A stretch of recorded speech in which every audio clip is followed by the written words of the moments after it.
It's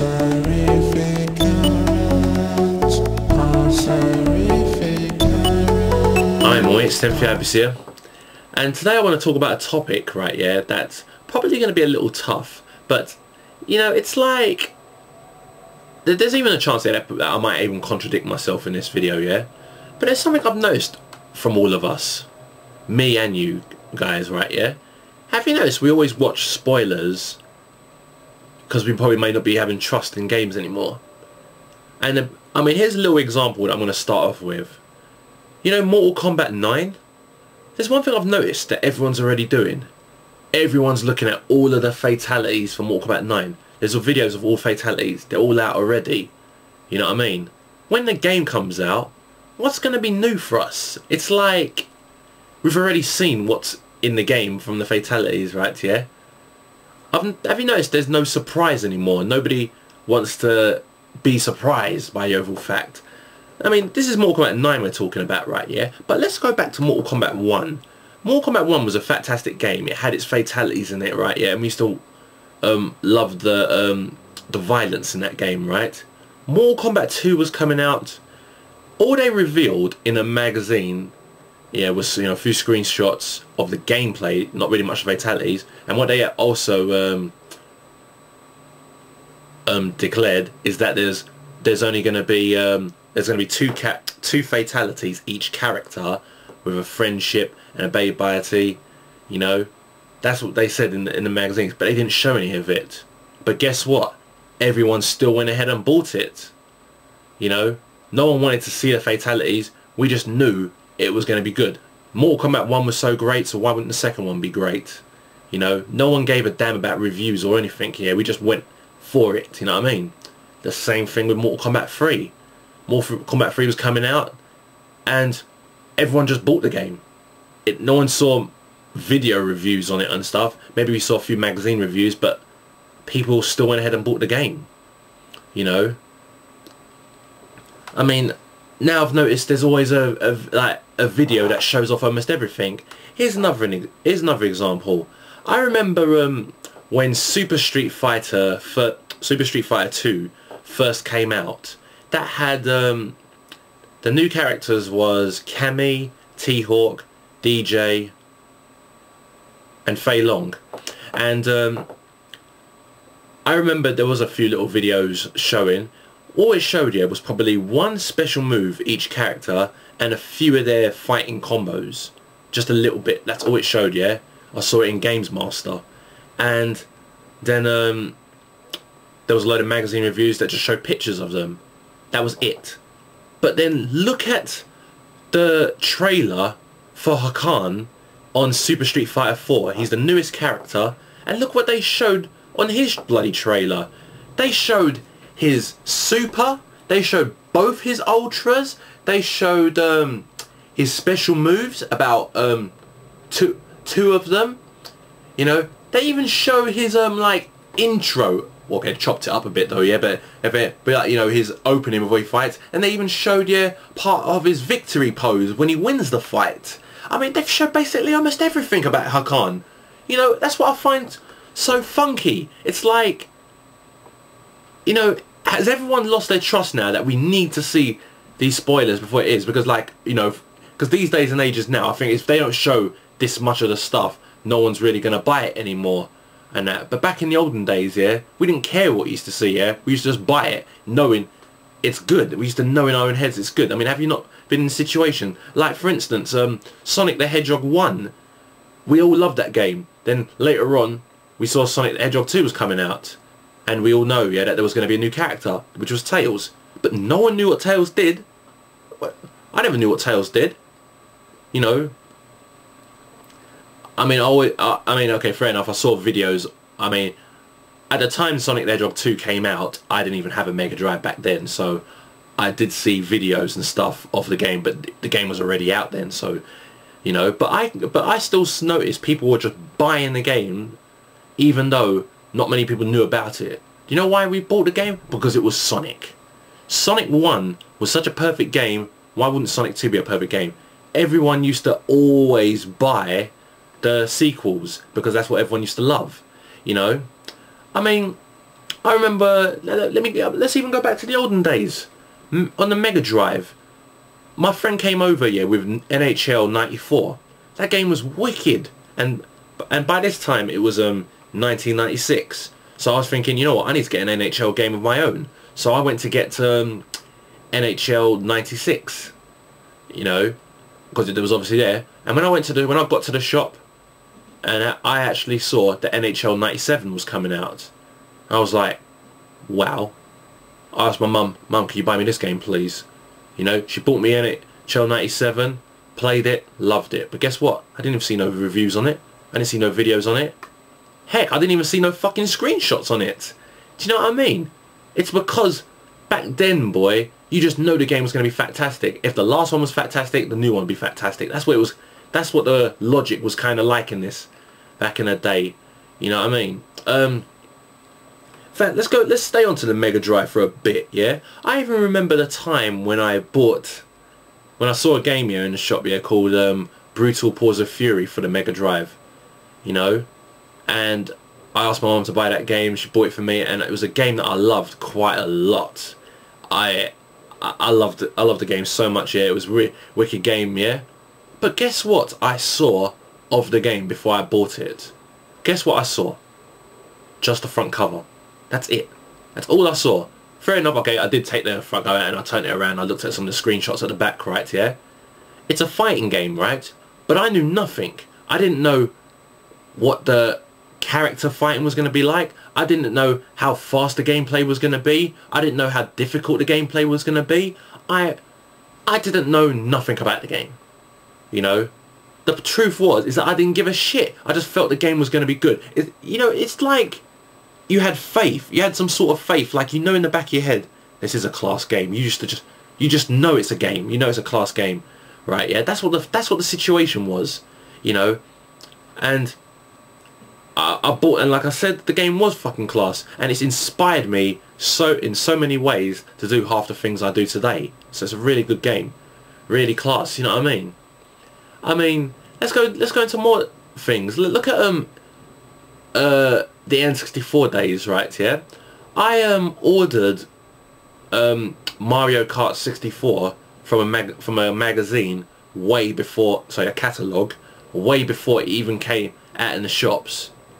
And on the catalogue, all they just had was a blank picture saying Mario Kart 64 on it. The reason why it was a blank picture was because the front cover wasn't even developed yet. But guess what? Still ordered it. Why? Is because it was Mario Kart. You played Super Mario Kart on the Super NES, you knew the game was fantastic, you knew the game was enjoyable, and it's like, so Mario Kart 64, there was no doubt in my mind that was going to be brilliant. Now, it was a fantastic game, but it wasn't, I don't think it was better than Super NES version, but other people may say otherwise. But the fact is, I knew it was going to be a game that I would play again and again and again and again.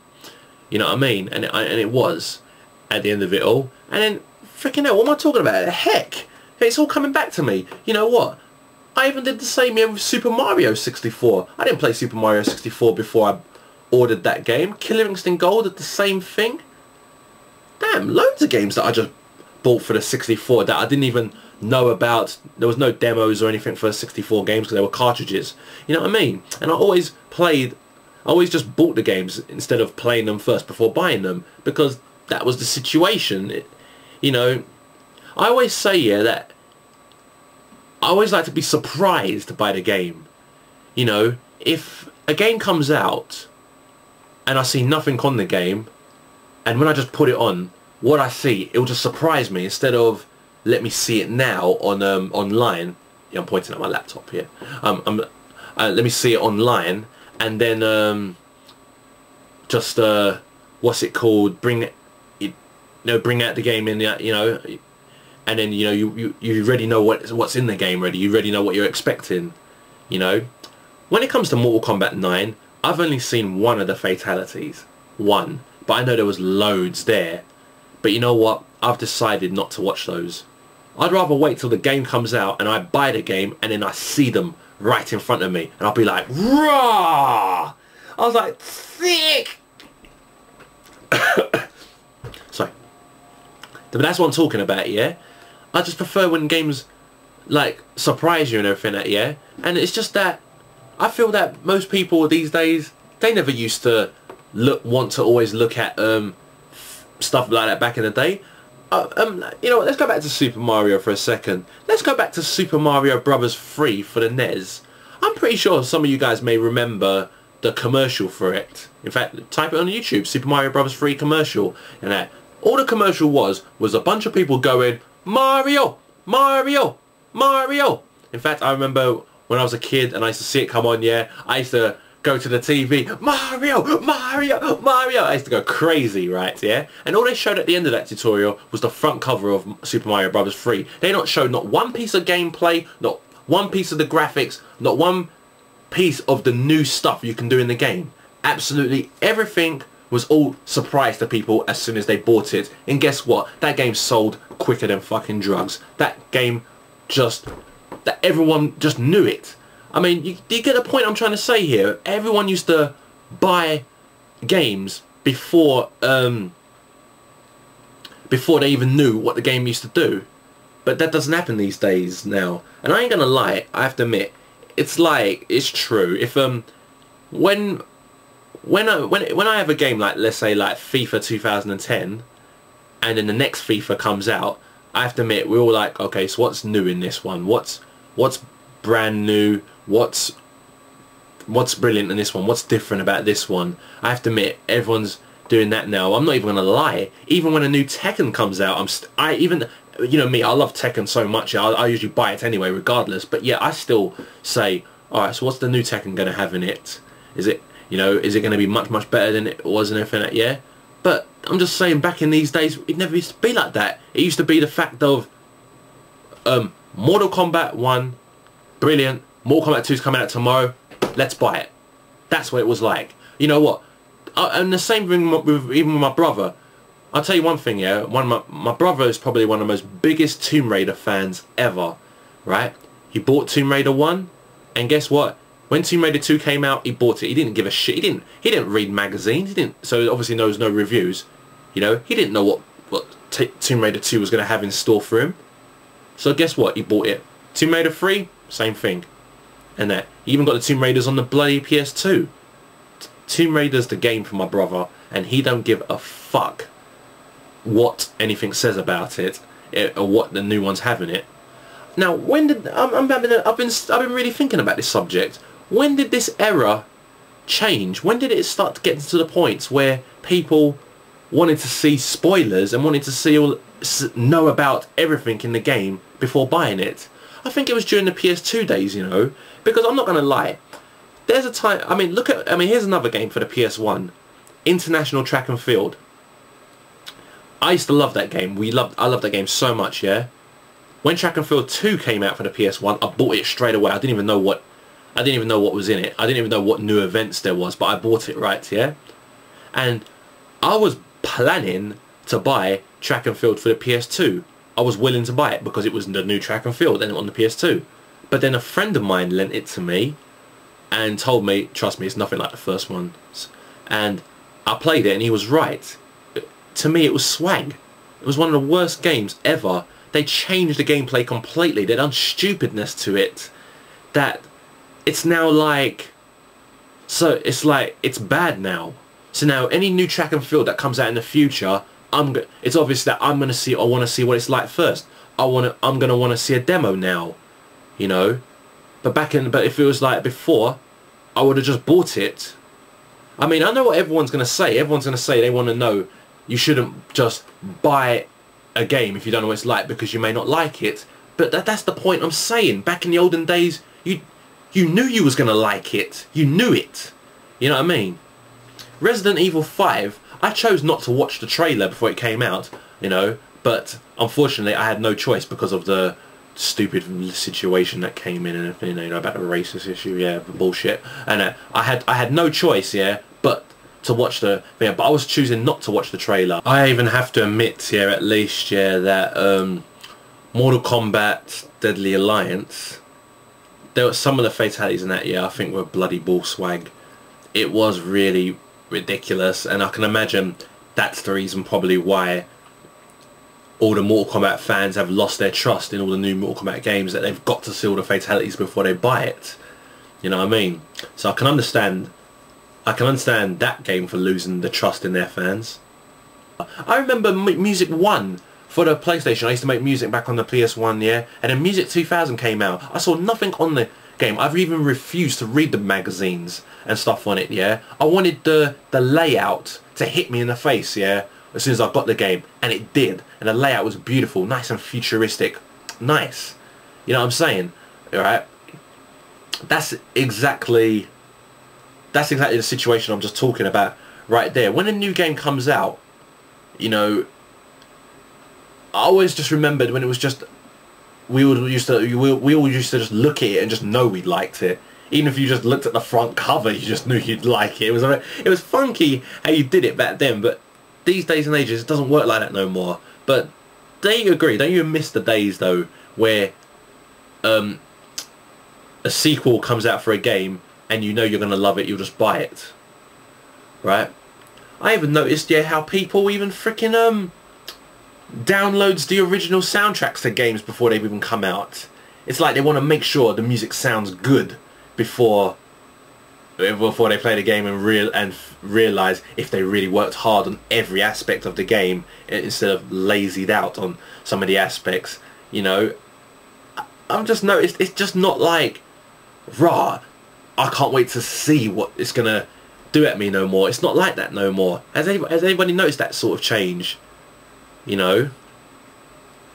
So that's all I've got to say really. That's all. That's all I want to talk about. I've just noticed. Yeah. Have you noticed that you used to buy sequels to games even if you didn't know what they were like? You know, because that's where I used to be, and I'm very sure that loads of other people were like that before. But I will admit it's not like that now. But that's what I want to talk about, guys. Yeah. So I want to see you all later. Probably another video soon. I'm not sure what it will be about. But thanks very much, guys. See you all later. Love you all.